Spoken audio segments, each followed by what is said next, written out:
Good afternoon friends, সবাই কেমন আছো জানিও। দেখো এখানে তো বিশাল ঠান্ডা, তো ঠান্ডায় অবস্থা প্রচুর খারাপ হয়ে যাচ্ছে। তো তোমরা কেমন আছো অবশ্যই জানিও। চলো আজকে আমাদের হচ্ছে মঙ্গলবার আমি নিরামিষ খাই। তো কি কি আজকে রান্না করছি তোমাদের সাথে ভিডিওটা শেয়ার করি।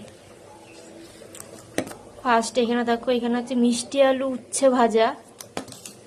তারপর হচ্ছে আমার মেয়ে বলছে মা একটু সোয়াবিন করো, এই যে ওকে একটু সোয়াবিন রান্না করে দিয়েছি। তারপরে এখানে হচ্ছে ছিম দিয়ে মুগ ডাল। এখানে হচ্ছে রান্না করেছি তোমার ফুলকপি আলু তরকারি। আর যেটা আমার সব থেকে ফেভারিট, আলু পোস্ত গাইস, এটা আমার খুব একটা ফেভারিট ডিশ। আর এই যে এখানে হচ্ছে আমের চাটনি। কি জানো তো, আমাদের হচ্ছে 12 মাস চাটনি হবে, এই চাটনি না হলে আমাদের কেউ খেতে পারে না। আর এই যে এইখানে হচ্ছে গরম গরম ভাত হচ্ছে।